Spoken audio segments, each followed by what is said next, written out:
8वां भाव, 8th house. 8th house को मृत्यु और पूर्व जन्म की यात्रा का भाव कहते हैं। पूर्व जन्म की यात्रा। अगर 8th हाउस आ गया मतलब एस्ट्रोलॉजी आ गई, आपको समझ गए? थोड़ा समझने की कोशिश करो 8th हाउस क्या है। आपका पूर्व जन्म कौन सा हाउस है? 5th हाउस, ठीक है। 10th हाउस से 11th हाउस कौन सा हाउस है? 10th हाउस से जब आप काउंट करेंगे तो 11th हाउस कौन सा हाउस है? 8th house. 11th हाउस से जब काउंट करेंगे तो 8th हाउस कौन सा हाउस है? 10th house. 12th से काउंट करेंगे तो कौन सा हाउस है? 9th house. फर्स्ट से काउंट करेंगे तो कौन सा हाउस है? 8th house. सेकंड से काउंट करेंगे तो 8th हाउस कौन सा हाउस है? 7th house. थर्ड से करेंगे तो 6th हाउस। फोर्थ से करेंगे तो 5th हाउस। फिफ्थ से करेंगे तो 4th हाउस। सिक्स से करेंगे तो 3rd हाउस। और 7 से करेंगे तो 2nd हाउस। और 9 से करेंगे तो 12th हाउस। 8th हाउस क्या है? अभी हमने इतना बताया इसको याद दिलाने के लिए कि अभी जब हम आगे कभी कुछ कनेक्ट करेंगे तो आपके ध्यान आ जाए। 8th हाउस आपके पूर्वजों का भाव है। आपके पूर्वजों का भाव है 8th हाउस। 8th हाउस आपको कब प्रॉब्लम देता है?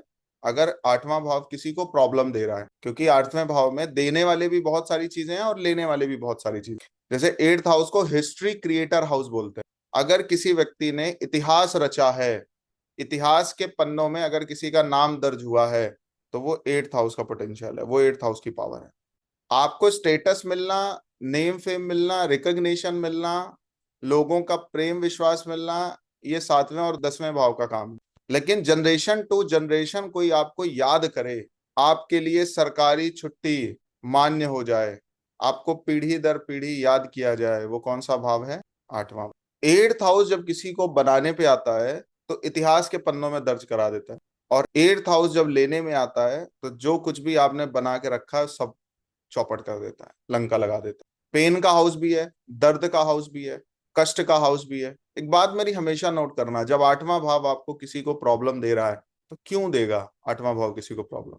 या तो आपके पूर्वजों से कुछ मिस्टेक्स हुए हैं, वो एक कारण बनेगा, क्योंकि 8th हाउस खुद पूर्वजों का भाव होता है। आपके पूर्वजों ने जो गलती करी है, आपके पूर्वजों ने अगर कुछ भी व्यतिक्रम किया है, आपके कुछ भी किसी के भी साथ थर्ड जनरेशन ने कुछ भी करने की कोशिश करी है, तो उसका फल थर्ड जनरेशन में आपको मिलता है 8th हाउस के रूप। अच्छा किया है तो अच्छे रूप में मिलेगा, एंसेस्ट्रल प्रॉपर्टी बना ले जाएंगे आप, कई पीढ़ियों की व्यवस्था कर देंगे, नाम नहीं फैलेगा, आपका यश नहीं फैलेगा, आप इतिहास के पन्नों में दर्ज हो जाएंगे, आपके नाम पे डॉक्यूमेंट्री लिखी जाएगी, आपको अचानक आप कहीं ऐसे रोड पे जा रहे हैं आपको धन मिल जाएगा, लॉटरी लग जाएगी, सट्टा लग जाएगा, इनहेरिटेंस प्रॉपर्टी मिल जाएगी, अनर्ड मनी मिल जाएगी, जो आपने प्रयास भी नहीं किया है उससे भी ज्यादा आपको धन मिल जाएगा, उससे भी ज्यादा शोहरत मिल जाएगी। मतलब 8th हाउस वाले को कोशिश नहीं करनी पड़ती है, मेहनत नहीं करनी पड़ती है। जब 8th हाउस आपको कुछ भी देने में आता है, थोड़ा प्रयास करोगे तो बहुत दिखे, थोड़ी मेहनत करोगे तो बहुत रिजल्ट्स आ जाएंगे। और वही जब लेने पे आता है, क्योंकि 3rd हाउस से 6th हाउस है 8th हाउस, यही जब लेने पे आएगा आपसे तो आप कितनी भी मेहनत करेंगे वहीं के वहीं खड़े रहेंगे, बल्कि दलदल में जाएंगे, गड्ढे में जाएंगे और नीचे जाएंगे। 8th हाउस अगर किसी को दे रहा है तो क्या होना चाहिए?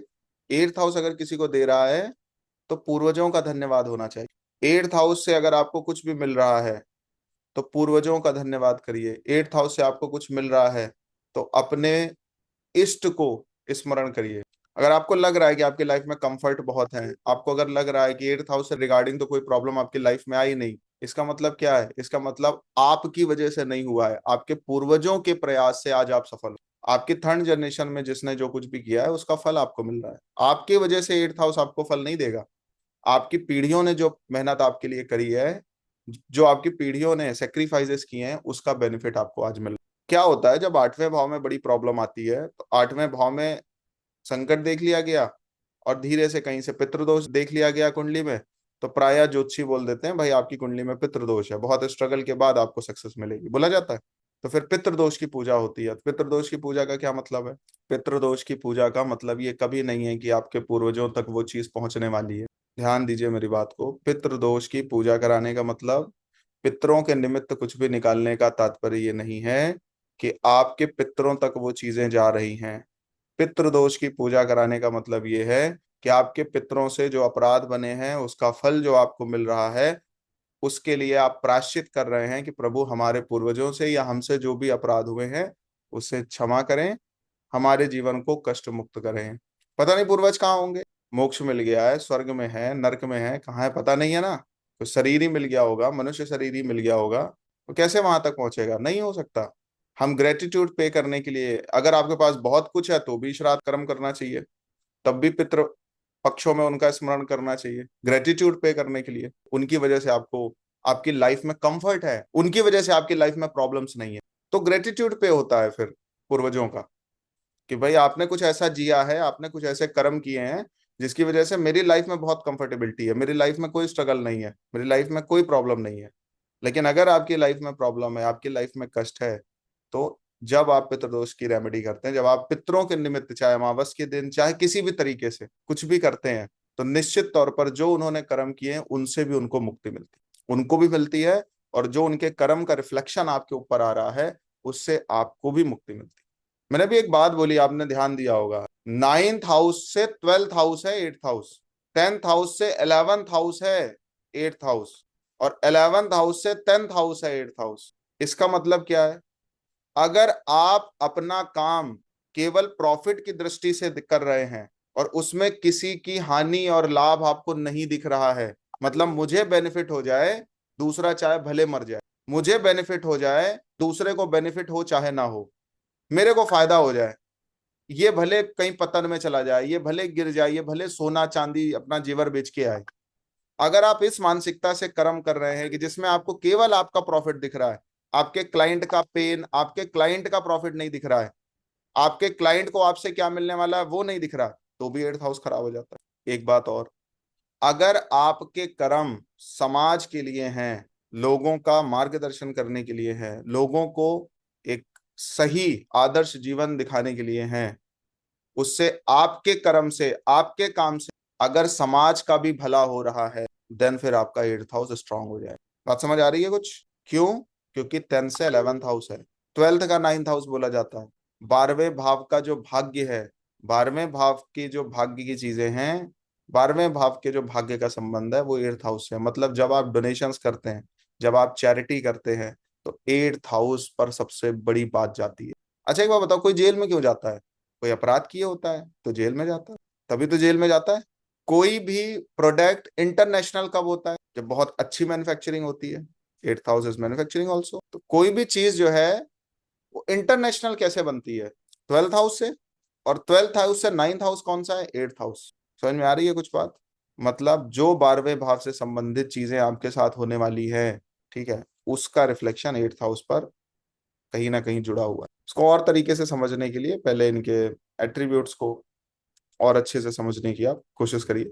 8th हाउस से क्या क्या देखा जाता है? तो 8th हाउस जो है वो मृत्यु और पूर्व जन्म की यात्रा है, साइकोलॉजिकल ट्रांसफॉर्मेशन का हाउस बोला जाता है, मानसिक परिवर्तन, सेक्रेटिव साइंस, गुप्त विज्ञान, तंत्र मंत्र, ज्योतिष और अध्यात्म का भाव 8वां भाव माना जाता है, ठीक है। इनहेरिटेंस, इंश्योरेंस, अंडरग्राउंड एसेट्स, अप्रत्याशित घटनाएं, accidents, trauma, sudden rise and fall 8th house से देखा जाता है। पूर्व जन्म से कैरी किया हुआ दुख दर्द 8th हाउस के रूप में आपको प्राप्त होता है, या पूर्व जन्म की कोई सामर्थ्य आपको 8th हाउस के रूप में प्राप्त होती है। दो बातें हैं, ध्यान रखिए। पूर्व जन्म में अगर आपने कोई पाप कर्म किए हैं, वो भी 8th हाउस के रूप में आपको मिलेगा, और पूर्व जन्म में आपने अगर कोई शक्ति इकट्ठी करी है, वो भी 8th हाउस के रूप में आपको मिलेगा। मतलब 8th हाउस जब आपको कुछ देता है तो आपके पूर्व जन्म के हिसाब से देता है, क्योंकि पूर्व जन्म इस 5th हाउस, ठीक है। पूर्व जन्म का जो एसेट्स है 5th से 4th house means 8th house. Assets का हाउस कौन सा होता है? 4th हाउस होता है। तो जो इस जन्म में आपको एसेट्स मिलने वाले हैं उसका भाव कौन सा है? चौथा।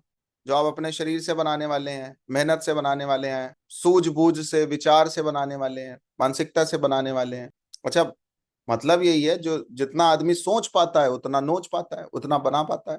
1st हाउस से 4th हाउस इस जन्म के एसेट्स हैं, 5th से 4th हाउस 8th हाउस पूर्व जन्म के एसेट्स, जो आपने पूर्व जन्म में चीजें बनाई हैं वो आपको इस जन्म में 8th हाउस के रूप में मिलती हैं। तो अगर कुछ अच्छा किया होगा तो अच्छा जुड़ेगा, खराब किया होगा तो खराब चीजें जुड़ जाएंगी। शरीर के जितने भी गोपनीय अंग हैं वो इसी में आ जाते हैं, जिसको आप हाइड करके रखते हो। प्रजनन क्षमता भी इसी से देखी जाती है। शोध, शोधकर्ता और शोध की तीव्रता क्या होगी, किस एफिशिएंसी के साथ कोई रिसर्च होगी, डीएनए लेवल भी यहां से देखा जाता है, डीएनए लेवल का ट्रांसफॉर्मेशन देखा जाता है। एट्थ हाउस, एट्थ हाउस को मृत्यु का भाव नहीं बोलते हैं, मृत्यु नहीं है, पूर्व जन्म का प्रवेश द्वार है। एट्थ हाउस को मृत्यु नहीं बोलते। मृत्यु के भाव पता है कौन से होते हैं? दूसरा और सातवां। जब किसी की कुंडली में दूसरे भाव की या सातवें भाव से संबंधित ग्रह की दशा चल रही होती है तो बोलते हैं भाई आपकी कुंडली में मार्केश की दशा चल रही है। एट्थ हाउस मृत्यु नहीं है, मृत्यु के द्वार तक आपको ले जाएगा बट मृत्यु नहीं, कॉज बन जाएगा बट मृत्यु नहीं देता है। एट्थ हाउस को आयु का कारक भाव माना जाता है। एक बात और है, कभी कभी कुछ लोग कहते हैं भाई जब मेरा बच्चा पैदा होने वाला था तो हमारे ससुर जी का सपना आया था, हमारे पिताजी ने सपना देखा, हमारे पिताजी ने सपना दिया था, मैं आ रहा हूं। ऐसे बहुत सारे लोग आपको मिलेंगे। तो एट्थ हाउस रीबर्थ का हाउस भी है। आप दोबारा अगर उसी जगह पे जन्म ले रहे हो तो ये पोटेंशियल भी एट्थ हाउस का। एट्थ हाउस क्या है? एट्थ हाउस हमारी लाइफ के वो हिस्से हैं जिनको अगर एक बार तोड़ भी दिया जाए तो वो फिर बन जाए, वो एट्थ हाउस। आपका जो सबकॉन्शियस कर्मा है उसका भाव एट्थ हाउस है। सबकॉन्शियस कर्म, जो आप पूरे होशो हवास में काम करते हो, कर्म करते हो, उसका जो संबंध है वो एट्थ हाउस में। ठीक है।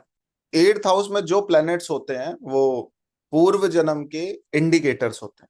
जो भी प्लैनेट आपका एट्थ हाउस में होगा वो बताएगा कि पूर्व जन्म में आप क्या थे, आपके एसेट्स किस रूप में रहे हैं। जैसे आप किसी की कुंडली में आठवें भाव में केतु हो तो ऐसा माना जाता है वो व्यक्ति पूर्व जन्म में सन्यासी रहा होगा, तपस्वी रहा होगा। उसकी डेथ कैसे हुई लगभग लगभग ये पता होता है उसको। कभी कभी कुंडली में एट्थ हाउस में अगर पूर्व जन्म में उसकी डेथ किस चीज से हुई होगी उसको पता होता है। मृत्यु के करीब का अनुभव होता रहता है। राहु अगर एट्थ हाउस में होता है तो ऐसे व्यक्ति के पास गुप्त शक्तियां होती है, बाई बर्थ कोई उसको सामर्थ्य मिल जाती है, शक्ति मिल जाती है, या भोग में बहुत आसक्ति हो सकती है। एट्थ हाउस में राहु आने का मतलब एक और चीज है कि पूर्व जन्म में कहीं ना कहीं ब्लैक मैजिक के थ्रू आपका ब्लैक मैजिक से कोई संबंध हो।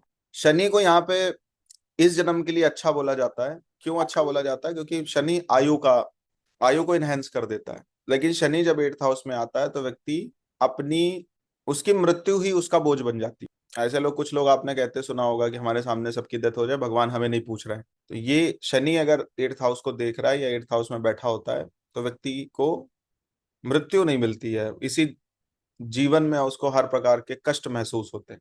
लेकिन एक बात और है, शनि जब एट्थ हाउस में होता है तो व्यक्ति को पीड़ादायक मृत्यु पूर्व जन्म में, ऐसा बोला जाता है, मिली होगी।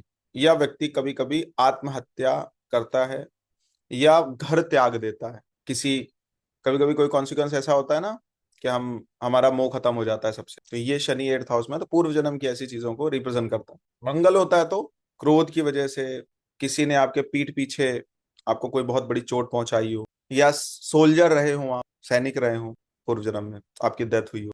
चंद्रमा अगर होता है तो पास्ट लाइफ ट्रॉमा बताता है, ये रीबर्थ को रिप्रेजेंट करता है। एट्थ हाउस का संबंध अगर चंद्रमा से है तो व्यक्ति रीबर्थ का इंडिकेशन है। ये रीबर्थ के दो तात्पर्य हैं पता है? एक, या तो आप सेम घर में आ रहे हो या पूर्व जन्म में भी आप मनुष्य थे तो आपके अधूरे कर्म जो रह गए हैं उसको पूरा करने आपका दोबारा जन्म। और दूसरी बात, कुछ एट्थ हाउस में अगर चंद्रमा आता है तो इसको रीबर्थ विथ इमोशनल स्केयर्स भी बोलते हैं। पूर्व जन्म की घटनाएं हैं, पूर्व जन्म के कुछ दुख हैं, पूर्व जन्म के कुछ संकल्प हैं जिसको आप पूरा करने इस जन्म में आए हो। तो रीबर्थ के दो साइन है, दो रीबर्थ में हो सकता है इसी घर में आपका दोबारा जन्म हुआ हो, ये भी एक सिम्टम है या एक साइन है। या पूर्व जन्म में भी मनुष्य थे, आपके अधूरे जो कर्म है उसको आप इस जन्म में पूरा करने के लिए आए हो, ये भी एक इंडिकेशन है जब चंद्रमा का संबंध एट्थ हाउस से बनता है। इसीलिए ज्योतिष शास्त्र में दो बातें बहुत अच्छी बोली जाती हैं कि चंद्रमा को और सूर्य को आठवें भाव का दोष नहीं लगता। सुना है आपने कभी? सूर्य को और चंद्रमा को एट्थ हाउस का दोष नहीं लगता है क्योंकि व्यक्ति पूर्व जन्म के कर्मों का जो फल होता है उसको भोगने नहीं आता, पूर्व जन्म के जो कर्म रह गए हैं उनको पूरा करने इस जन्म में आता। फिर क्या होता है जब एट्थ हाउस का संबंध चंद्रमा से बचता है तो लाइफ में बहुत पेन होता है, बहुत कष्ट उठाना पड़ता है, बहुत मुसीबतों का सामना करना होता है और आप जो चाहते हो कुछ होता नहीं है। एंड ऑफ द डे सारी बात खराब हो जाती है तब तक जब तक आपका जो पूर्व जन्म का प्लेटफॉर्म था उसको जब तक आप पकड़ नहीं लेते। जो पूर्व जन्म के आपके पेंडिंग कर्म है जब तक आप उसकी दिशा में आगे नहीं बढ़ जाते हो तब तक ये एट्थ हाउस आपको प्रॉब्लम देता है, कष्ट देता है। जब भी सूर्य और चंद्रमा का बहुत क्लोज संबंध एट्थ हाउस से बनता है तो आप अपने क्या कर रहे हो, मतलब अगर एट्थ हाउस में चंद्रमा आ जाए, एट्थ हाउस में सूर्य आ जाए, इसका मीन्स क्या है, इसका मीनिंग क्या है? क्या समझा आपने? एट्थ हाउस को अगर चंद्रमा देख भी रहा है, एट्थ लॉर्ड के साथ भी अगर चंद्रमा बैठा है तो स्लाइटली कनेक्शन है, एक्सचेंज हो रहा है तो भी कनेक्शन है। इसका मतलब क्या है? आपका जो जन्म हुआ है वो पूर्व जन्म के जो आपके संकल्प थे उसको पूरा करने के लिए हुआ है, ना कि इस जन्म के नए कर्म करने के लिए हुआ है। अगर आपने पूर्व जन्म में कुछ भी सोचा है कि भाई मेरे को ये काम करना था बट हम कर नहीं पाए, तो आपको चलो ईश्वर ने एक और मौका दे दिया कि चलो ठीक है भाई एक बार और जाओ, अब कर लेना। ब्लेसिंग्स दे दिया, आशीर्वाद दे दिया, फिर आपका एक मनुष्य जन्म आपको मिला है। तो अब ईश्वर की रिस्पॉन्सिबिलिटी होती है, भगवान की रिस्पॉन्सिबिलिटी होती है कि आपकी लाइफ में अगर कहीं भटकाव आ रहा है तो आपकी लाइफ में स्ट्रगल देना, परेशानियां देना, ताकि आपका मोह वहां से भंग हो और आप अपनी पुरानी यात्रा को पकड़ सके। जैसे आपने कुछ मूवीज ऐसी देखी, पिक्चरें ऐसी देखी होंगी, जैसे भगवान श्री राम के केस में आता है। भगवान श्री राम को जब राजा बनना है तो कितना प्रकृति खेल कर रही है, कितना छेड़छाड़ कर रही है। जो सबसे प्रिय माता थी उनको सबसे कटु माता बना दे रही है, प्रकृति कर रही है। क्योंकि सारे देवी देवता तो विरोध में खड़े हो गए कि भाई भगवान का जन्म तो हम लोगों के कल्याण के लिए हुआ है, राक्षसों के संहार के लिए, राजा बन जाएंगे तो बड़ी प्रॉब्लम हो जाएगी। तो सारी प्रकृति, देवी देवता एक तरफ हो गए, ठीक है, और अयोध्या एक तरफ हो गई। क्लियर हो रही है बात, समझ आ रही है आप? तो एट्थ हाउस का काम क्या है? अगर आप इसको स्पिरिचुअल वे में समझने की कोशिश करो तो एट्थ हाउस का जो मेन काम है वो ये है कि आपने अपने पूर्व जन्म में जो कुछ भी करने का सोचा था वहां तक ले जाने का डिपार्टमेंट एट्थ हाउस का है। जब तक व्यक्ति अध्यात्म के पथ पे आगे नहीं बढ़ता है, जब तक चैलेंजेस उसकी लाइफ में नहीं आते, जब तक एट्थ हाउस ट्रिगर नहीं करेगा, आप नाइन्थ पे नहीं जा पाए, आध्यात्मिक यात्रा की ना शुरुआत हो पाएगी ना विकास। आदमी ज्योतिषी के पास क्यों जाता है, कंसल्टेंट के पास कब जाता है, पूजा पाठ की तरफ कब जाता है, धर्म कर्म करने का कब मन करता है? जब उसके अकॉर्डिंग कुछ नहीं हो रहा होता है। एट्थ हाउस, एट्थ हाउस जब आपको प्रॉब्लम देता है, सफर देता है, और भगवान के पास ही क्यों जा रहे हो? कि वहां पे या तो प्रायश्चित करने के लिए जा रहे हो या तो रास्ता मांगने के लिए जा रहे हो, और रास्ते में फिर आपको घुमा फिरा के उसी रास्ते पे खड़ा किया जाता है जो आपके पूर्व जन्म का रास्ता था, जहां पे आपने अपना काम छोड़ा था। वहां से फिर ये नाइन्थ हाउस की यात्रा शुरू होती है। समझ में आ रही है बात? ये है आठवां भाव। आठवां भाव जो है वो आपके मृत्यु के प्रकार को भी बताता है। इसको टेंशन में नहीं लेना है। अगर कहो तो बताएं, नहीं तो फिर कहो तो सर मेरी खंजर से मृत्यु होगी, मेरे पानी से मृत्यु होगी। मैं अगर ऐसा कुछ बोलने पे आ रहा हूं, इसका मतलब पहले क्या होता था, जैसे चंद्रमा आठवें भाव में जब संबंध बनता है तो प्रायः ज्योतिषी ऐसा कहते हैं भाई आपकी मृत्यु डूबने से होगी, जल में डूबने से होगी, जल से बचने की कोशिश करो। तो क्या करना चाहिए? तैरना सीख लो। एट्थ हाउस आपको खतरा बताता है, किन चीजों से खतरा है। वीपन से खतरा है तो वीपन चलाना सीख लो। चाकू से खतरा है, तलवारबाजी सीख लो। मतलब आपकी सबसे वीकनेस और सेंसिटिव एरिया कौन सा है? Eighth house. सबसे सेंसिटिव एरिया एट्थ हाउस ही तो होता है। हमारी पूरी पूरी बॉडी की भी बात करें तब भी सबसे सेंसिटिव एरिया हमारा एट्थ हाउस ही है। कुंडली की बात करें तो भी एट्थ हाउस है सबसे सेंसिटिव एरिया। और अगर पूरी लाइफ की बात करें तो भी मृत्यु से बड़ी कोई चीज है ही नहीं। आपका सेंसिटिव एरिया एट्थ हाउस है, तो क्या करें? मतलब ये टेंशन दिन भर जिंदगी भर लेके घूमे?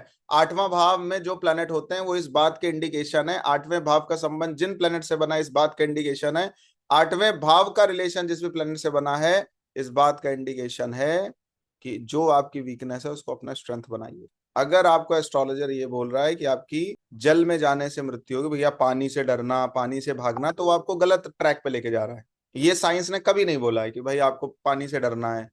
हाँ ये बात है, पानी से ये लिखा है कि पानी से कष्ट मिल सकता है, डूबने के चांसेस बढ़ सकते हैं, आपको अचानक मृत्यु तुल्य कष्ट मिल सकता है। मृत्यु तो तभी होगी जब निर्धारित होगी, लेकिन हाँ पानी में आप डूब सकते हो, पानी पेट में आपके जा सकता है, आपको प्रॉब्लम हो सकती है, पेन हो सकता है। तो क्या कर सकते हैं भाई? तैरना सीख लो, गन चलाना सीख लो, तलवार चलाना सीख लो। तो अब इसको कैसे लेना है? जो आपकी कुंडली में एट्थ हाउस में प्लेनेट बैठा है, या तो उसको लेके लाइफ में पूरी लाइफ टेंशन करते रहो, वो भी आपके ऊपर है, और या तो अपना स्ट्रेंथ बनाने की कोशिश करो कि हाँ ठीक है हमारी कुंडली में है कि हम जल में डूब सकते हैं तो हम तैरना ही सीख लेते, हाथ पैर तो काम करेंगे। तो एट्थ हाउस में जो प्लेनेट जाता है वो आपको अपनी स्ट्रेंथ बनानी चाहिए ओवरऑल। सूर्य अगर जा रहा है तो इसको ऐसा बोलते हैं कि अचानक दिल से संबंधित प्रॉब्लम हो सकती है, दिल का दौरा पड़ जाना, दिल से जुड़ी हुई कोई हार्ट अटैक मान लो आ गया, तो उसको लेके क्यूरियस रहो थोड़ा। एप्पल वॉच पहन लो, वो बता देता है कुछ टाइम पहले हार्ट अटैक पड़ सकता है। अब एप्पल वॉच ये तो बता देता, बट हमने बहुत सारे डॉक्टर से ये भी सुनने को मिला है कि मतलब एप्पल वॉच की वजह से भी हार्ट अटैक पड़ सकता है। दोनों बात है। मतलब अगर कोई व्यक्ति को बहुत प्रॉब्लम है, यहाँ तक डॉक्टर्स ने ये बात शोध में आया है कि भाई आप उतार दीजिए उसको। बहुत अच्छा नहीं बोला गया उसको पहनने के लिए, परमानेंट जो पहन के रखते हैं बहुत अच्छा नहीं बोला गया, बट ठीक है पहन सकते हो। चेकअप वेकअप कराते रहो, ईसीजी मशीन घर में रख लो, एप्पल वॉच पहन लो, बता देता है एप्पल वॉच तो हार्ट अटैक पड़ने वाला है। तो एट्थ हाउस में अगर किसी का सूर्य है तो रेमेडी क्या है भाई, थोड़ा खर्चा कर लो, एक एप्पल वॉच खरीद लो।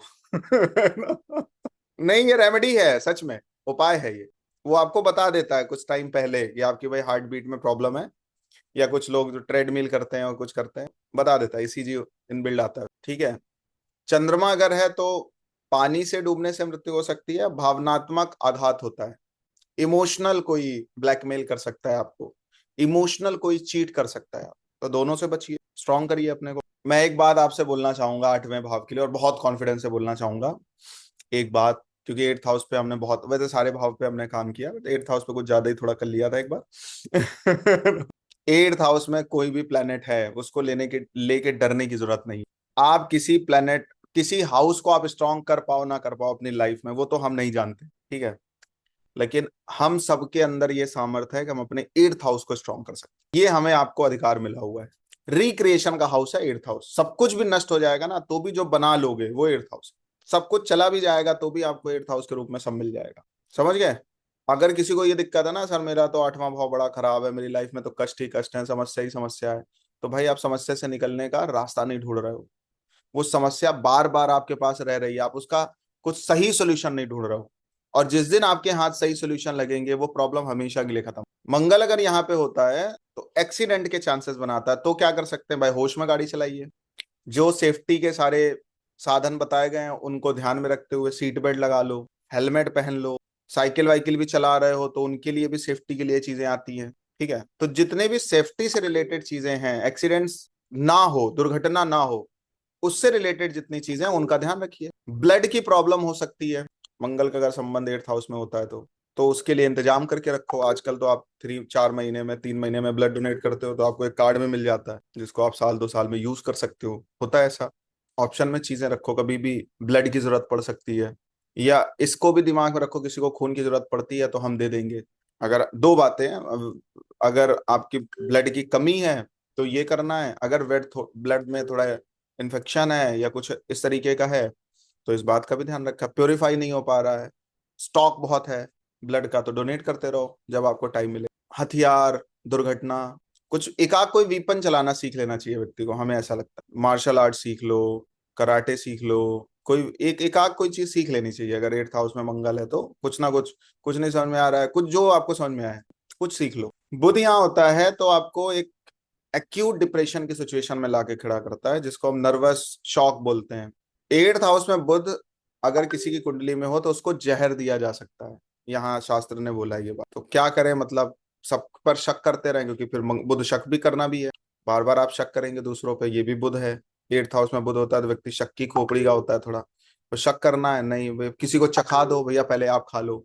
8th हाउस में बुध हो, कोई भी चीज जो लेके आया है उसी को पहले खिला दो। गांवों में ऐसा होता है कि भैया भूत प्रेत कोई दे देता है, सुना है आपने कभी, शहर वहर वाले तो नहीं समझ पाएंगे, जो गांवों में रहते हैं उनको ये लगता है भाई कोई भूत ना दे दे, ये ना कर दे, वो ना कर, लड्डू में आ जाएगा, सतीश जी समझ गया मेरी बात है ना, कोई भूत भूत ना दे दे लड्डू में, मिठाई में, तो लोग ऐसे ही कह देते भैया थोड़ा आप खा लीजिए प्रसाद है, तो फिर हम खाते हैं।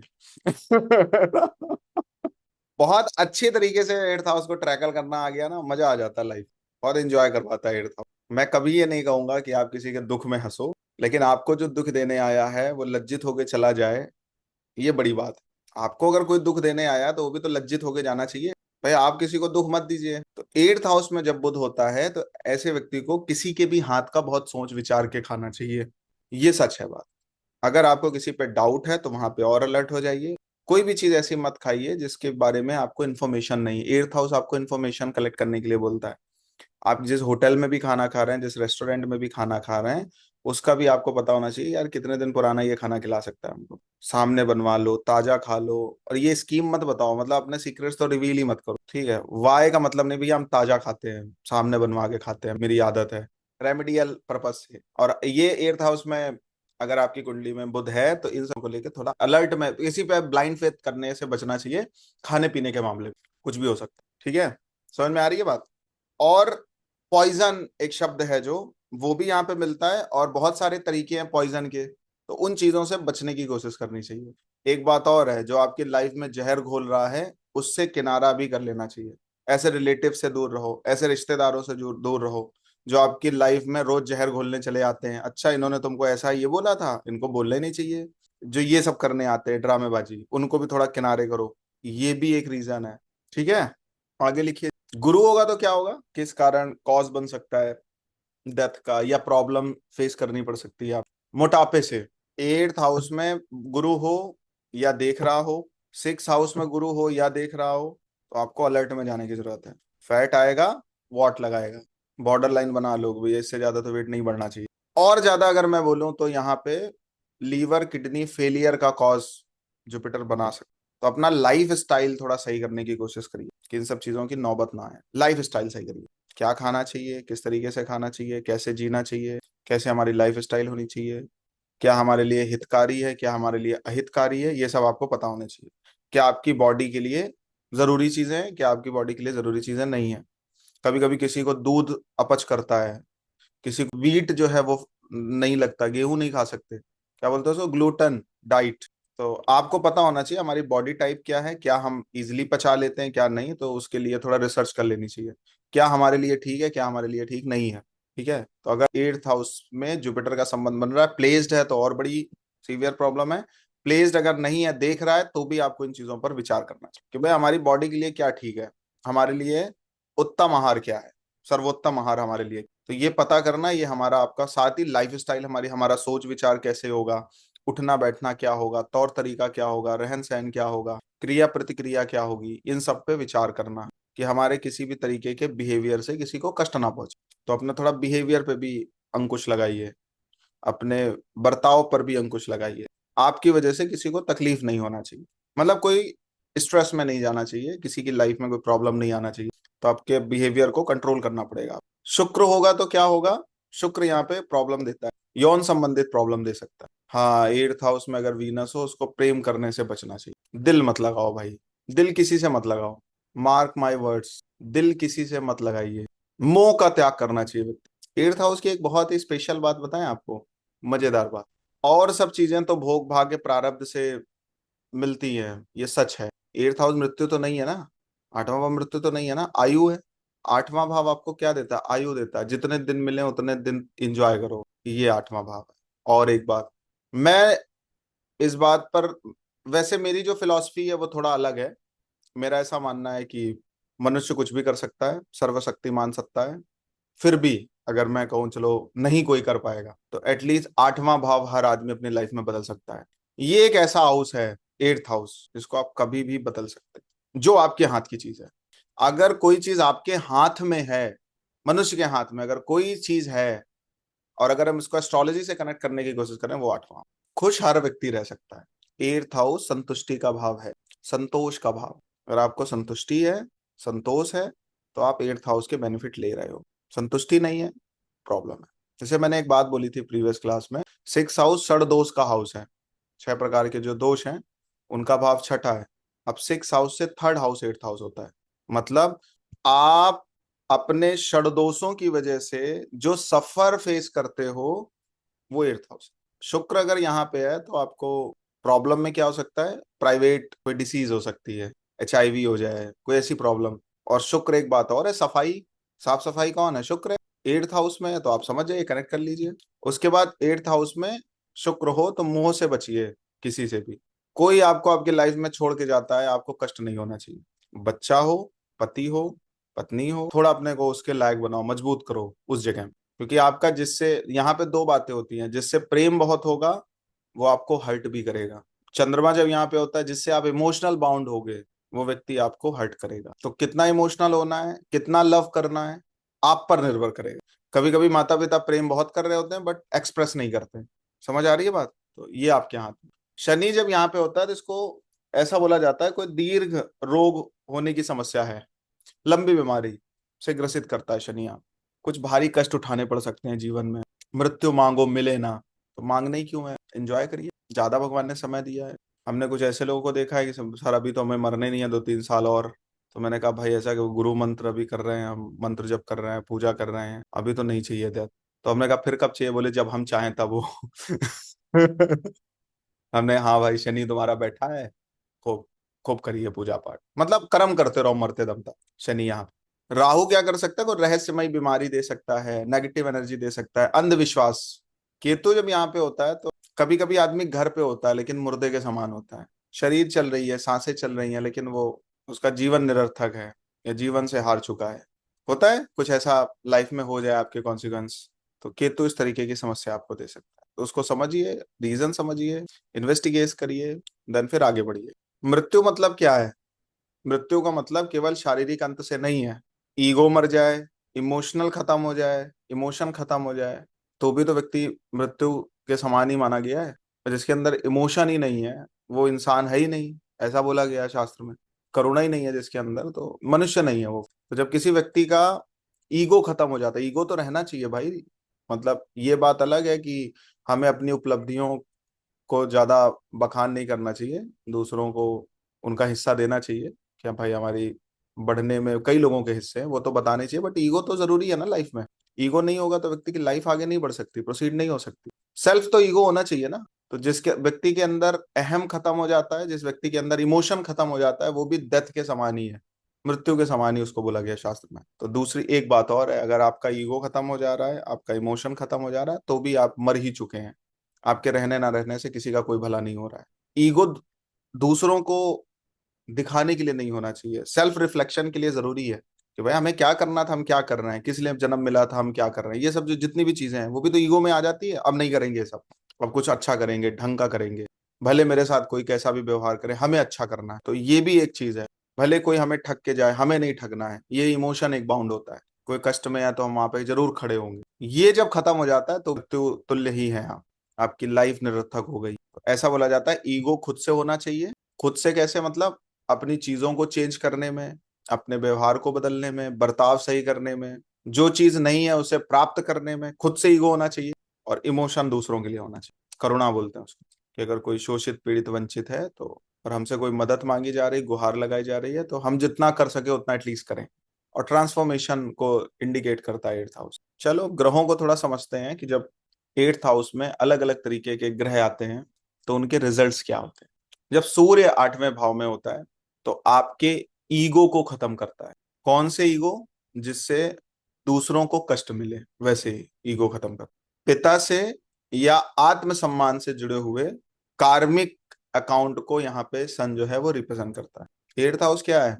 10th से 11th हाउस है, आपका कार्मिक अकाउंट है, बही खाता बोलते हैं ना। तो आपने कर्म क्या किया है अपना, उसका अकाउंट है, बही खाता है 8th हाउस। स्टोर होता है यहाँ पे सब कुछ स्टोर होता है। आपका मेमोरी कार्ड लगा है, चिपसेट लगा है यहाँ पे, आपका प्रोसेसर लगा है यहाँ पे। 8th हाउस आपका प्रोसेसर है, आप लाइफ में कितनी तेजी से भागने वाले हैं, आपकी लाइफ में स्पीड क्या होने वाली है, अच्छी चीजों को भी लेके और बुरी चीजों को भी लेके। आपका प्रोसेसर, आपका स्टोरेज 8th हाउस। आप इकट्ठा क्या करना है, ये भी 8वां भाव है। और आपकी स्पीड क्या है, ऐसे ही कुछ नई चीजें ढूंढ नहीं पा रहे हैं, आविष्कार नहीं कर पा रहे हैं, सोच नहीं पा रहे हैं, तो आपका प्रोसेस स्लो हो गया ना, प्रोसेसर। कहाँ हैंग मार जाओगे बार बार, फिर डिप्रेशन में व्यक्ति चला जाता है। फोन भी कभी कभी हैंग करता है ना, मतलब आप कॉल कर रहे हैं, कॉल कट गई, स्विच ऑफ हो गया ऑटोमेटिक। आप फोटो खींचने जा रहे थे तो स्विच ऑफ हो गया, हैंग होता है फोन। वैसे आपकी लाइफ जब हैंग होती है तो आप डिप्रेशन में जाते हैं। तो आपका प्रोसेसर और आपका स्टोरेज है 8th हाउस। और जितना बढ़िया प्रोसेसर होगा उतना तेज भागोगे, उतना स्पीड होगी आप, उतना फास्ट होंगे आप। तो इस प्रोसेसर को कैसे सही किया जा सकता है? बहुत सारे तरीके बता दिए मैंने आपको, एक एक हाउस से। पूर्वजों की ब्लेसिंग लेते रहो, 8th हाउस स्ट्रांग हो जाएगा। धर्म कर्म में खर्चा करते रहो, 8th हाउस स्ट्रांग हो जाएगा। दूसरों के भलाई वाले काम करो, 8th हाउस स्ट्रांग हो जाएगा। दूसरे को सुख मिल रहा है, किसी की लाइफ में ट्रांसफॉर्मेशन हो रहा है, किसी की लाइफ में कष्ट है, किसी की कोई कमी पूरी हो रही है और आपका लॉस भी हो जा रहा है, तो उस मोमेंट को एंजॉय करो, 8th हाउस सही है। या आपका कुछ लॉस हो रहा है, हमारी कुछ हानि हो रही है, तेरा भला हो रहा है, कर ले। तुम्हें कुछ बेनिफिट हो रहा है, मेरा लॉस ठीक है, कोई बात नहीं। तुम्हें भला हो रहा है, मेरा 12th हाउस, 12th का 9th हाउस कौन सा होता है? 8th house. आपका कुछ भला हो रहा है, आपको संतुष्टि मिल रही है, तो कभी कभी क्या होता है, आदमी अपना हार स्वीकार करता है, लॉस स्वीकार करता है। किस लिए? कि भाई चलो ठीक है, तुम्हारा ही कल्याण हो जाए, तुम ही बच जाओ, तुम्हारा ही भला हो जाए। आंखें बंद कर लेता है कभी कभी। मेरा हो रहा लॉस ठीक है, तुम्हारा भला हो रहा है कहीं से, तो हमारा दो चार लॉस ठीक है, कोई बात नहीं। आपका हो रहा है ठीक है, कोई बात नहीं। 1st से 8th हाउस, अपने से मन कर्म वचन से किसी को कष्ट मत दीजिए। आपके बिहेवियर से, आपके मन वचन कर्म से किसी भी व्यक्ति को कष्ट नहीं होना चाहिए। इससे क्या होगा, आपकी मेमोरी स्ट्रांग हो गई, आपका प्रोसेसर फास्ट हो जाएगा। समझ में आ रही है बात? Second house is your family, खाना पीना, ये दूसरों के लिए भी हो। सेवंथ हाउस, किसी से आपका कोई संबंध नहीं है, कोई रिलेशन नहीं है, तो दूसरे हैं जिनसे ना तो ब्लड रिलेशन है, ना कलीग है, ना आपका दोस्त है, ना कोई यार है, हाँ जरूरतमंद है, कोई आवश्यकता है, हाँ हमारे पास जो है वो ले जाइए। एट्थ हाउस स्ट्रांग हो गया। थर्ड से सिक्स हाउस है, मेहनत करने से पीछे मत हटो कभी भी। आजकल लोग मेहनत इसीलिए करे, सर बहुत डिप्रेशन में है, मेरे से तो काम होता ही नहीं है। आप खाली बैठे हो, शैतान का घर हो। थर्ड हाउस का सिक्स हाउस, खाली बैठे रहोगे तो एट्थ हाउस अपने आप काम करेगा, ट्रिगर कर जाएगा ना सिक्स हाउस। भाई किसी भी हाउस का जो छठा भाव होता है वो उसका क्या है, वो सोर्स ऑफ इनकम है। भाई आपका सिक्स हाउस क्या है? आपकी जॉब है, आपकी नौकरी है, आपका काम है, कर्म है, करना है। थर्ड से सिक्स हाउस एट्थ हाउस है, मेहनत करते रहोगे, रिजल्ट आए ना आए उसको बिना सोचे, एट्थ हाउस अपने आप पावर में नहीं आ पाएगा। खाली दिमाग शैतान का घर बोला जाता है, तो खाली मत रखो अपने को, कहीं ना कहीं बिजी रखो, एट्थ हाउस अच्छा काम करेगा। फोर्थ से फिफ्थ हाउस है, कभी कभी क्या होता है, दो दोस्त तीन दोस्त मिलके गप्पे मार रहे होते हैं, मौज कर रहे होते हैं, हंसी कर रहे होते हैं, लेकिन किसी एक को कष्ट भी हो रहा होता है। वहां नहीं होता है कि मतलब एक को ये ऐसे हैं वो वैसे हैं, वैसे बोल बोल के कोई चीज आप अगर ऐसी करो, मतलब आपकी खुशी में किसी और को दुख भी ना हो, इस बात का भी ध्यान रखना। एट्थ हाउस को पॉजिटिव करना है। पांचवें भाव पे थोड़ा काम कर लो, ज्ञान बढ़ाओ, नॉलेज बढ़ाओ, पूजा पाठ बढ़ाओ, इष्ट की निकटता लेके आओ। वो जो पूंजी इकट्ठी होगी एट्थ हाउस के रूप में आपको मिल जाएगी, फिर आप स्पीड हो जाएगी आप में। सिक्स से थर्ड है, कोई भी चीज को अपने ऊपर हावी मत होने दो, उसको स्ट्रगल के रूप में मत देखो, उसको दूर करने का प्रयास करो। आपके जो शर दोष हैं आप नहीं दूर कर सकते, बट एटलीस्ट कोशिश तो कर सकते, प्रायश्चित तो कर सकते, प्रयास तो कर सकते। थर्ड हाउस कभी आपको रिजल्ट नहीं देता है, थर्ड हाउस कभी भी आपको रिजल्ट नहीं देता है, बट हाँ प्रयास कर रहे हो आप तो कभी ना कभी नजर में आ जाओगे, कोई मिल जाएगा जो आपकी हेल्प कर देगा वहां पे। कोशिश करना मतलब थर्ड हाउस, तो सिक्स से थर्ड हाउस है, जो भी आपके अंदर दोष हैं उनको दूर करने का प्रयास करते रहिए, दूर हो ना हो वो अलग विषय। समझ में आ रही है बात? और सेवन से सेकंड हाउस है, जिससे आपका खून का भी कोई नाता नहीं है, कोई रिलेशन है, स्ट्रेंजर्स बोलते हैं उनको, कुछ जो भी हेल्प हो, फीडिंग हो, उनके जरूरत की चीज प्रोवाइड कर दीजिए, खाना पीना, औषधि, कोई तकलीफ में है, दिक्कत में है, किसी को रोजी रोजगार छूट गया है, हेल्प कर दीजिए। हो गया एट्थ हाउस अवेक। क्या देगा? स्पीड बढ़ा देगा। जो आपकी प्रोग्रेस 10 साल 20 साल बाद होगी, जो आपको ग्रोथ 10 20 साल बाद मिलेगी, अल्टीमेट ग्रोथ दे देगा एट्थ हाउस जिस दिन रिफ्लेक्ट होगा। ये एक ऐसा भाव है जो पूर्व जन्म की एसेट्स को भी लेके चल रहा है और आपके इस जन्म के एक एक कर्म का फल तुरंत दे रहा है। ध्यान रखना मेरी बात, जो भी आपने अभी सोचा उसका फल तुरंत दे दे एट्थ हाउस। भाई आप कुछ मत करो, अब एक गाड़ी चला रहे हो, मोबाइल हाथ में ले लो, तुरंत एक्सीडेंट करवा देगा? टाइम लगेगा क्या? तो मतलब अगर आप कुछ अच्छा कर रहे हो तो अच्छा मिल जाए तुरंत, कुछ गलत करो तुरंत उसका गलत भी रिजल्ट मिल जाए, वो एट्थ हाउस। तो जब एट्थ हाउस में चंद्रमा आता है तो आपको साइकिक एबिलिटी देता है, हिडन फियर दे सकता है, लेकिन ये व्यक्ति रिसर्चर होते हैं, मानसिक गहराई बहुत होती है इनके अंदर। अगर चंद्रमा आठवें भाव में है तो उस व्यक्ति को हमेशा रिसर्च में रहना चाहिए, रहता भी है। एक एस्ट्रोलॉजर के लिए बहुत अच्छा इंडिकेशन है चंद्रमा का एट्थ में होना, या एट्थ से रिलेशन बनना। एनी हाउ, मंगल का संबंध जब आठवें भाव से बनेगा तो व्यक्ति रिसर्चर होता है, शोधकर्ता बोलते हैं उसको, इन्वेस्टिगेटर। एक प्रॉब्लम आती है, बार बार कोई सर्जरी हो सकती है आपको, रिपीट होती है, कोई इंजरी कोई सर्जरी रिपीट होती है। कुछ लोग ऐसा कहते हैं भाई हमारे एक ही चीज के 5 बार ऑपरेशन हो चुके हैं। मंगल, तो अगर मेरे से कोई पूछे आठवां भाव कष्ट देना कम कैसे करेगा, तो अपनी लाइफ में किसी को कष्ट देना खत्म कर दीजिए, और जो पहले कष्ट दिया है उसका प्रायश्चित करना शुरू कर दीजिए। एट्थ हाउस आपको किसी भी प्रकार की परेशानी नहीं देगा, और जो चीजें आप ऐसे ही इग्नोर कर देते हो वो चीजें पता है क्या करती हैं? आपका ग्रोथ रोक देती हैं, आपके प्रोसेस को स्लो कर देती, टाइम वेस्ट हो जाता है बहुत। बुध अगर यहाँ पे होता है तो कुछ चुपचाप लिखते रहो। मैंने कुछ लोगों की सीक्रेट डायरीज देखी हैं। मेरा एक फ्रेंड है, अब मैं सिंगापुर जा रहा था तो कहता मैं भी चलूंगा, तो मैंने कहा भाई चले चलो। तो अपने साथ एक डायरी ले गया था, जब हम सो जाते थे लगभग तब वो कुछ लिख, पेन पेपर निकालता था, लिखता था उसमें। मेरी आंख एक दिन खुल गई ऐसे रात में, मैंने कहा भाई ये क्या हो रहा है, लाओ तो है डायरी। फिर दोस्त के साथ तो आप जानते हो बदतमीजी भी होती है थोड़ी। मैं छीनने विनने पे आ गया। सीक्रेट नोट्स एक्सपीरियंस है, लिखते रहिए गुप्त तरीके से। बुध अगर किसी का एट्थ हाउस में हो, हिप्नोटाइज करना जानते हैं ये, इनको मनोविश्लेषण बोला गया, किसी के मन को परख लेते हैं, समझ जाते हैं। और दूसरी बात, आप भी अपने मन में कुछ नहीं छुपा पाएंगे, रिफ्लेक्ट हो जाएगा, पता चल जाएगा। इसलिए mercury is knowledge, eighth house is secret knowledge. आपकी नॉलेज आप छुपाने की कोशिश करते हो पर लोगों को पता चल जाती है। ये होता है मरकरी जब एट्थ हाउस में होता है। खुद ही बता दे रहे हैं ज्योतिषी हैं भैया हम, तो अगरबत्ती जला दें आपके लिए। अब एस्ट्रोलॉजर है तो क्या करें, अगरबत्ती माला वाला ले आए पहरा दे आपको, क्या करेंगे? आप ज्योतिषी हैं तो हम क्या करें? खुद ही बता देना है। मतलब रोक नहीं पाते खुद को। लेकिन हाँ, अगर ये कंट्रोल कर ले जाते हैं तो बैठे रहेंगे, सब कुछ पता चल जाएगा। बोले भले ना। तो जब किसी का यूपीएससी का जो थर्ड अटेम्प्ट होता है, तो उसमें कुछ पैनलिस्ट होते हैं, वो आपसे पूछते कुछ नहीं है, केवल आपको एनालिसिस कर रहे होते हैं। तो एनालिटिक्स एक शब्द है जो वो मरकरी जब एट्थ में आता है तो उस व्यक्ति के अंदर होता है। एनालिसिस करना जानता है, किसी भी विश्लेषण करना जानता है। मतलब एक बात बताएं, जो कुछ भी आपने रिसर्च करी है उसको कोई करेक्ट करने वाला है, जांचने वाला है, वो मरकरी है। गुरु जब यहाँ पे होता है तो गूढ़ तात्विक ज्ञान होता है। तात्विक ज्ञान का मतलब फिलॉसफीज, वेदों का ज्ञान, इस तरीके से ग्रंथ ग्रंथ पढ़े होता है। तंत्र शक्ति होती है।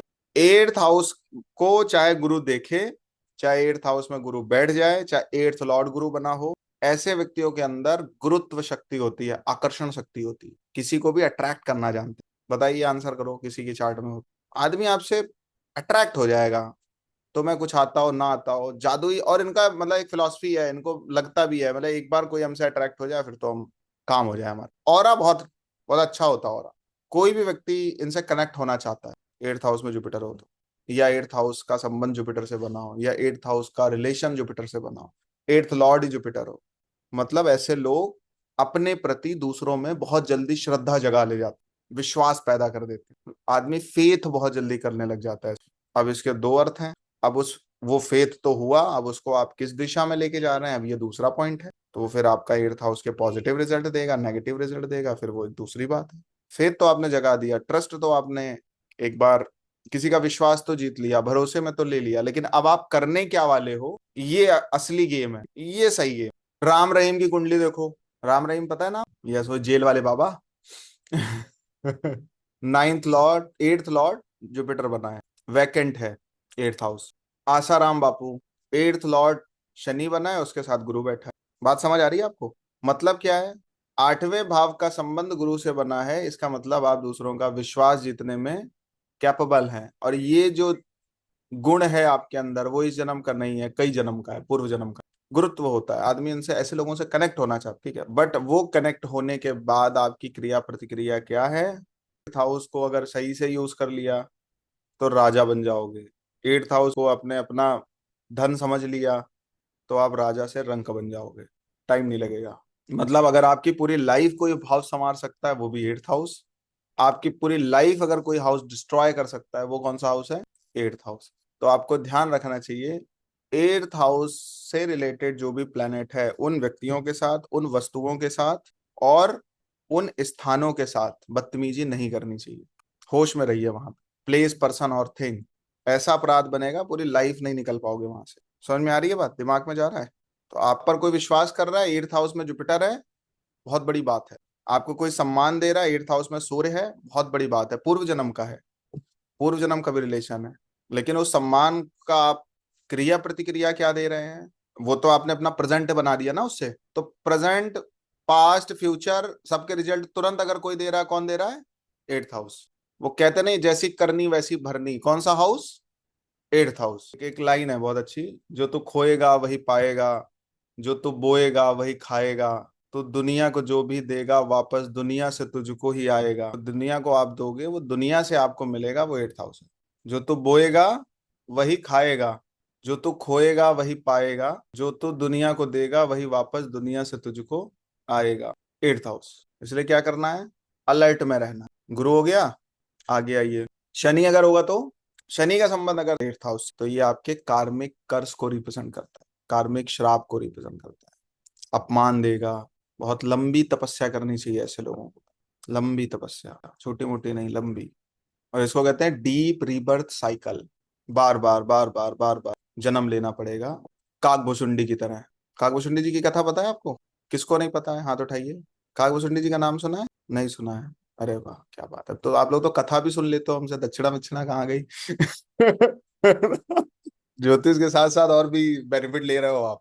बताते हैं, चलिए थोड़ा सा, ज्यादा नहीं, बहुत इसको एलिवेट नहीं कर, कभी सुनाएंगे राम कथा।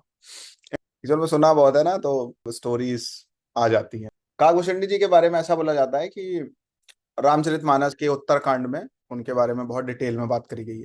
तो काकभूषुंडी जी किसी मंदिर में पूजा पूजा करते थे, तो वहां पे उनको एक गुरु मिले जिनसे उन्होंने मंत्र जप लिया।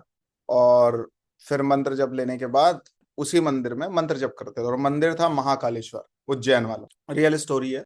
वहां पे मंत्र जप करते थे। तो हुआ क्या कि जब जिससे गुरु मंत्र लिया जाता है, एक बात मेरी फिर से नोट कर लीजिए, ध्यान दीजिए और इसको नोट डाउन करके लिख लीजिए। कोई भी शास्त्र, कोई भी मंत्र जप मनमुखी नहीं होना चाहिए, फल नहीं आएगा। पूजा पाठ तो सब कर रहे हैं, रिजल्ट आ रहा है। दान पुण्य बहुत लोग कर रहे हैं, रिजल्ट आ रहा है, नहीं आ रहा। मनमुखी नहीं होना चाहिए। परंपरा से मंत्र जप लेना चाहिए, परंपरा से शास्त्र लेने चाहिए। भाई मुझे कौन सा पढ़ना, पूछना चाहिए कि मेरे को कौन सा स्रोत पढ़ना चाहिए, मेरे को कौन सी आरती करनी चाहिए, मुझे कैसी पूजा करनी चाहिए, मैं भक्ति योग वाला हूँ, ज्ञान योग वाला हूँ, या कर्म योग वाला हूँ। कोई होना चाहिए आपकी लाइफ में जो आपको वहां पे पथ प्रदर्शन करे आपका। और अगर आप मनमुखी चलेंगे तो आपको रिजल्ट्स नहीं आएंगे। इसीलिए गुरु करना और गुरु के मंत्र को लेने की बहुत बड़ी महिमा हमारे यहाँ बताई गई। तो काकभूषुंडी जी को गुरु मंत्र मिला, तो काकभूषुंडी जी जब मंत्र मिल गया तो उनके गुरु ने बोला था, हमने आपको शिव का मंत्र दिया लेकिन विष्णु की निंदा नहीं करनी है। नारायण मतलब आपको अपने इष्ट को सर्वोपरि रखना है, लेकिन अन्य देवी देवताओं की निंदा भी नहीं करनी, ठीक है। और ये मंत्र जब आपको करना है कुछ थोड़ा बहुत, तो एक होता है, जब जो गुरु आपको मंत्र दिए होता है उसकी एक रिस्पेक्ट होती है। यहाँ तक बोला गया है कि भाई आप एक बार भगवान को छोड़ दो, लेकिन गुरु के सम्मान में कभी नहीं आनी चाहिए। तो वो काकभूषुंडी जी मंत्र जप कर रहे थे, अच्छा ठीक है, पूजा पाठ कर रहे हो और गुरु जी आए, आपको ध्यान नहीं है, अच्छी बात है कि आप मंत्र में खो गए हैं। लेकिन आपको पता है हमारे गुरु जी आए हैं, तब भी आप उनको प्रणाम नहीं कर रहे हैं, तो मंत्र अवज्ञा हो जाता है। इसीलिए क्या होता है, आप पढ़ तो किसी से रहे होते हो, बट अगर उसके प्रति आपको श्रद्धा नहीं है तो वो ज्ञान फलीभूत नहीं होता है।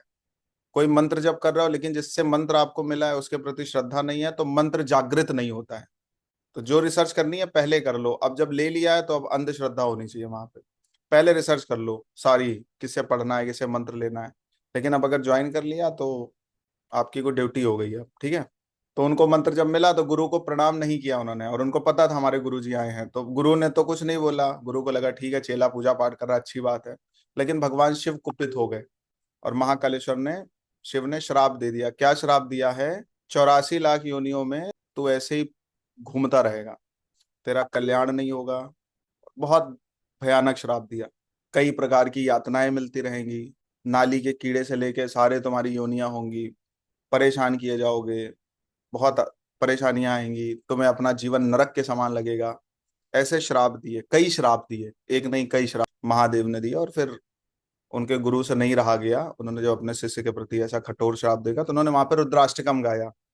तो अगर आपको भी अपने लाइफ में लगता है कि कोई कर्ज है, कोई श्राप है, जिससे आपकी गाड़ी का पहिया चल नहीं रहा है, तो रुद्राष्टकम पढ़ने से किसी भी प्रकार के श्राप से मुक्ति मिल जाती है।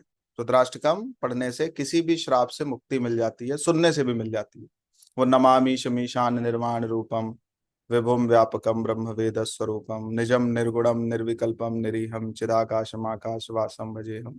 ये जो है पूरा रुद्राष्टकम, इसको अगर कोई रोज पढ़ना चालू कर दे तो किसी भी श्राप से मुक्ति मिल जाएगी। और ये रेमेडी है, अगर शनि का संबंध 8th हाउस से बना हुआ है तो उसको नित्य रुद्राष्टकम का पाठ करना चाहिए।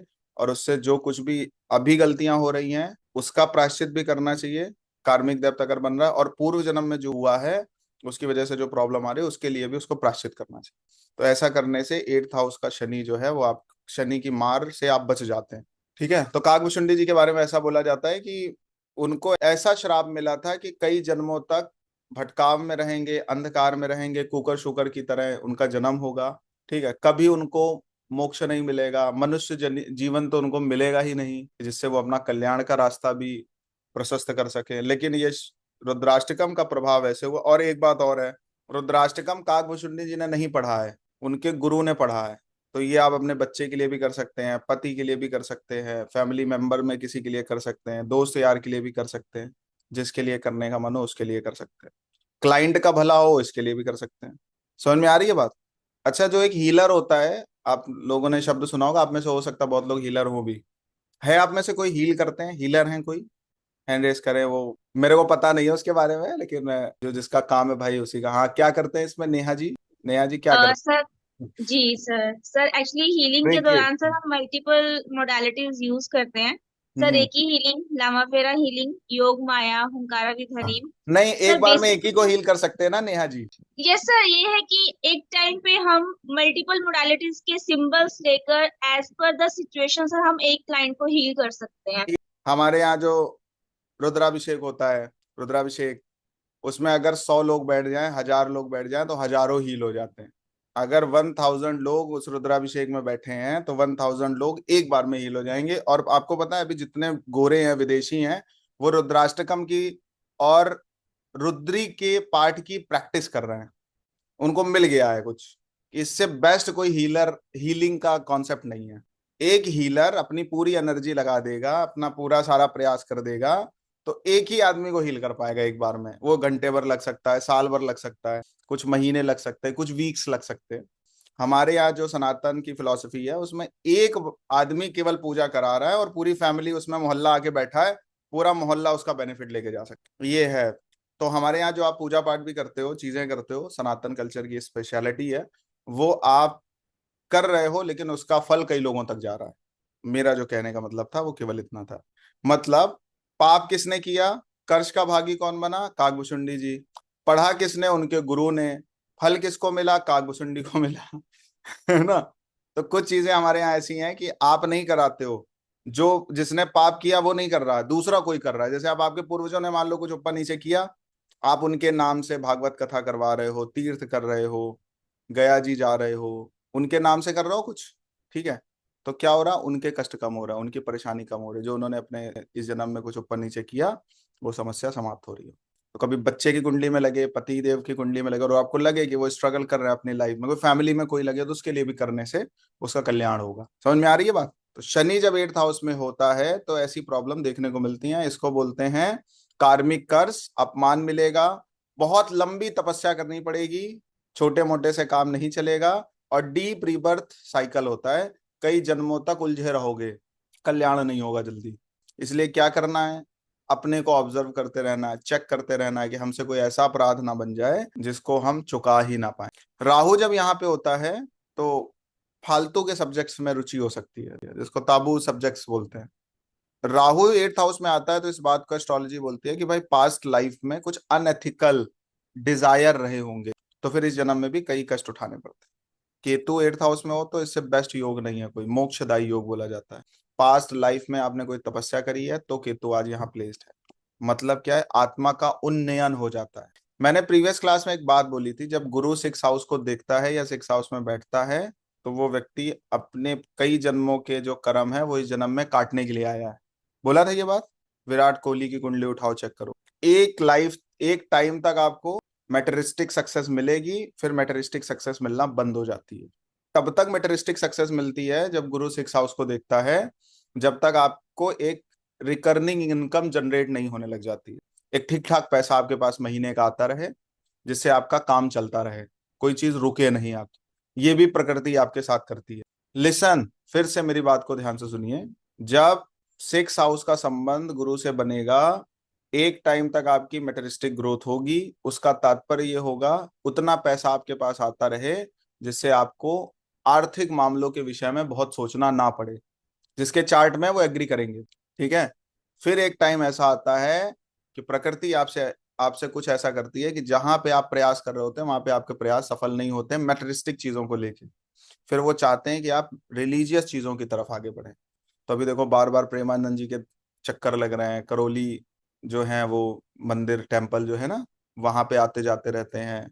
अभी रिसेंट स्पॉट हुए हैं, उनके जप माली उनके हाथ में थी काउंट करने वाली।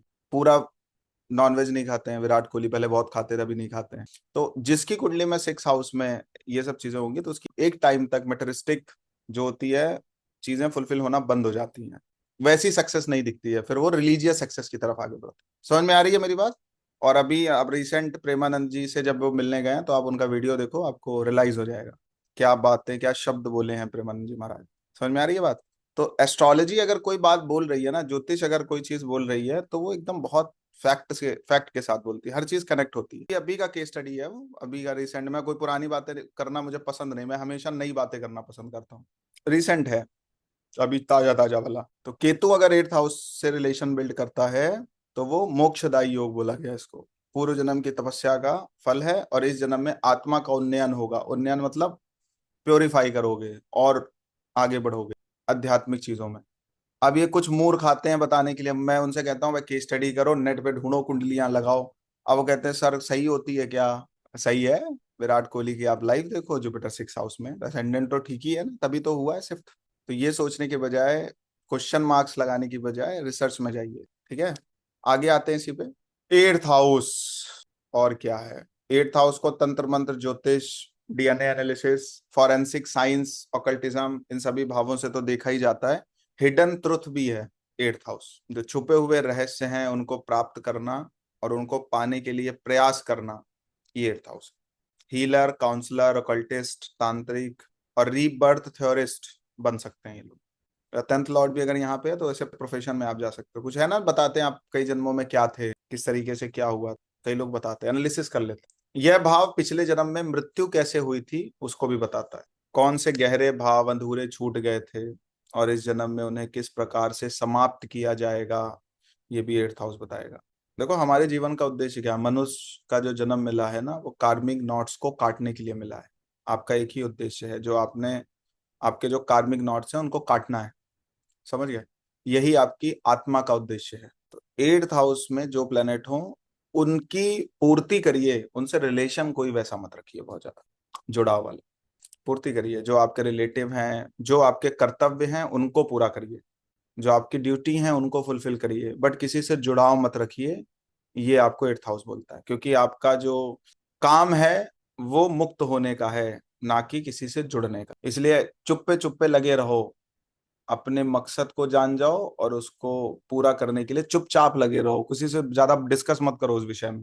कोई पूजा पाठ भी बोले क्यों करते हो, कहते ऐसे ही कर लेते हैं, मन होता है करने कभी कभी, खाली बैठे रहते हैं तो यही कर लेते हैं। मत बताइए आप क्यों कर रहे हैं। मतलब आज के टाइम पे क्या हो रहा है, हम जो बताने की चीजें उन्हें छुपा रहे हैं, जो छुपाने की चीजें उन्हें बता रहे हैं। नहीं बताना चाहिए, मत बताइए, मजा लो, एंजॉय करो, मत बताइए। ठीक है, तो क्या होता है और क्या क्या देख सकते हैं, लिखिए। अगर किसी व्यक्ति की बार बार दुर्घटनाएं हो रही हैं तो मंगल, राहु, शनि पीड़ित होगा, या एट्थ हाउस में भी हो सकता है। असहनीय मानसिक पीड़ा है किसी के अंदर, जिसको डिप्रेशन, एंजाइटी कह सकते हैं, तो चंद्रमा और केतु पीड़ित होंगे, साथ साथ एट्थ हाउस भी पीड़ित होगा। गुप्त रोग या यौन विकार है तो शुक्र और केतु पीड़ित होंगे, साथ में एट्थ हाउस भी पीड़ित होगा। तंत्र या काला जादू है तो एट्थ हाउस में राहु या एट्थ लॉर्ड के साथ राहु का रिलेशन बनेगा, साथ ही साथ गुरु भी पीड़ित होगा। जब भी किसी व्यक्ति को नेगेटिव एनर्जी का इफेक्ट होता है तो ऐसा बोला जाता है उसका ऑरा वीक होता है।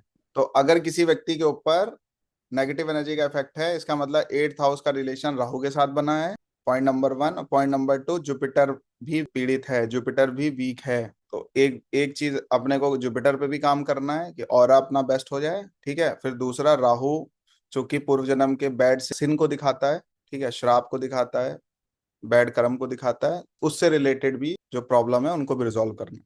किसी व्यक्ति को बहुत मृत्यु का डर लग रहा है बार बार, तो यहाँ पे बुध आ सकता है। बुध की प्लेसमेंट एट्थ हाउस में होती है तो भी व्यक्ति को बार बार मृत्यु भय लगता है। ठीक है, चंद्रमा, शनि और पूर्व जन्म के कुछ अनरिजॉल्व ट्रॉमा जो होते हैं वो भी आपको इस तरीके की मेंटालिटी दे सकते हैं। अब चलो रेमेडीज लिख लो जरा, जल्दी फास्ट तरीके से लेंगे। रेमेडीज क्या है, उपाय? केतु शनि पीड़ित हो, यहाँ पे उपस्थित हो, प्रॉब्लम ज्यादा लग रही है, रुद्राभिषेक, महामृत्युंजय मंत्र काम करता है। राहु, दुर्गा सप्तशती, काल भैरव साधना। ये मैं जितनी बातें बोल रहा हूँ इसको कहते नहीं है, उसको नोट करके मत लिखना, कहीं भोज भोज पत्र में लिख लेना। ठीक है, रिसर्च बातें ये सब। उसके बाद मंगल यहाँ पे उपस्थित हो, मंगल की वजह से प्रॉब्लम हो रही हो, हनुमान चालीसा, रक्तदान। रिपीट करें, केतु शनि की वजह से कोई प्रॉब्लम आ रही है, यहाँ पे प्लेस्ड है उसकी वजह से प्रॉब्लम है, महामृत्युंजय जप, रुद्राभिषेक। राहु यहाँ पे है, दुर्गा सप्तशती या काल भैरव साधना। मंगल यहाँ पे है तो हनुमान चालीसा, साथ ही साथ रक्तदान। चंद्रमा यहाँ पे है तो चंद्रमा की शांति, जल अर्पण, ध्यान साधना। ठीक है, तंत्र बाधा अगर है तो बगलामुखी, नव दुर्गा, दश महाविद्या उपासना। ये चीजें काम करती हैं। करना कराना किससे है वो बड़ी बात, उसके लिए थोड़ा रिसर्च करो, ढूंढो ढंग के आदमी को। एक बात ध्यान रखना, जो सिद्ध नहीं है उससे रिजल्ट्स नहीं आते हैं, इस बात का ध्यान रखिए। खुद करें, खुद तब करें जब जो कर रहा हो उससे जाके सीखें करने का तरीका क्या होता है, कैसे करा जाता है।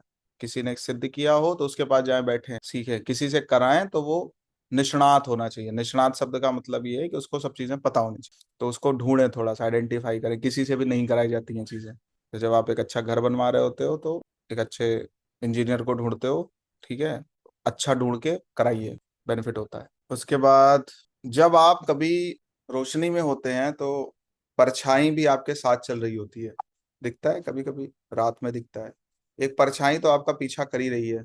कभी कभी आपको दिखे ना दिखे, कभी कभी किसी को, अदिति कह रही हमें फील भी होती है कि हमारे साथ कोई चल रहा है। अच्छी बात है जी, यस। इससे अच्छी क्या बात है, आपको तो बिना पैसे दिए सिक्योरिटी चल रही है आपके साथ। क्या होता है परछाई का मतलब? शेडो। हर व्यक्ति की बनती है शेडो। अगर फिफ्थ हाउस रोशनी है तो एट्थ हाउस उसकी शेडो है। हाँ जी Aditya ji, white entity, yes, ठीक है। पांचवा भाव अगर लाइट है, प्रकाश है, तो एट्थ हाउस क्या है? शेडो है। इसको कहते हैं, आपको जो भगवान की तरफ तब भागोगे। फिफ्थ हाउस क्या है? ईश्वर का डिपार्टमेंट। तो ईश्वर के लिए कर्म कब होंगे? जब एट्थ हाउस धक्का मारेगा। एट्थ हाउस से टेंथ हाउस होता है फिफ्थ हाउस। भगवान की तरफ आदमी कब भागता है, इष्ट की तरफ कब भागता है? जब परेशानी में होता है, कष्ट में होता है। तब तक ईश्वर कहाँ याद आते हैं? जब तक आपका सब बढ़िया चल रहा है भगवान याद आते हैं क्या? भगवान को तो भूल जाता है आदमी। फोर्थ हाउस नेगेशन हो गया फिफ्थ हाउस का। कोई नाम भी ले ले तो आपको पूजा पाठ टाइप का लगता हूँ क्या मैं? लेकिन तब कब आदमी सबसे ज्यादा डूबता है? जब उसका चाहा हुआ कुछ हो नहीं रहा है। एट्थ हाउस से टेंथ हाउस होता है फिफ्थ हाउस। पूजा पाठ कब होगी? इष्ट की तरफ कब जाओगे? जब एट्थ हाउस आपकी लंका लगाएगा तब जाओगे। आपको जगाता है एट्थ हाउस, किसके लिए? भगवान की तरफ जाने के लिए। भगवान का मतलब खुद को समझने के लिए, लाइफ ऑफ पर्पस को समझने के लिए, आप आए क्यों हैं उसको समझने के लिए। That's it. उसको आप भगवान शब्द दे दें या उसको और किसी चीज से कनेक्ट कर दें, कुल मिला के आपकी पर्पस ऑफ लाइफ कब पता चलती है? जब एट्थ हाउस आपको गिरा के मारे, तो फिर पता चल जाएगा कि आपका जन्म क्यों हुआ है, आए क्यों हैं। इसलिए कभी कभी किसी व्यक्ति को अंधेरा सा दिख रहा होता है, रास्ते नहीं दिखते हैं, इसका मतलब क्या है? रास्ते नहीं दिख रहे हैं, दबा सा है, घुटन में है, अंधकार में है। कभी कभी कहते हैं अंधकार में है। अंधकार में है तो क्यों? कुछ दबे हुए कर्म है आपके। अननोन फियर जब रहती है तब भी व्यक्ति अंधकार में रहता है। ईगो कॉन्फ्लिक्ट जब होगी तो आप सबकॉन्शियस नहीं रहोगे, ठीक है। बताते हैं अभी, एक तरफ फिर से लिख लो। आठवां भाव अदृश्य आग है जिसमें आत्मा तपकर फिर जागती है। एट्थ हाउस वह अदृश्य आग है जिसमें आत्मा तपकर फिर से जागती है। एक बात आपको बताएं, जब भगवान को आपसे मिलना होगा तो डायरेक्ट नहीं मिलेंगे भगवान आपसे। आपको कोई साधना मिलेगी, कोई मंत्र मिलेगा, कोई जप तप का विधि विधान मिलेगा, फिर भगवान मिलते हैं।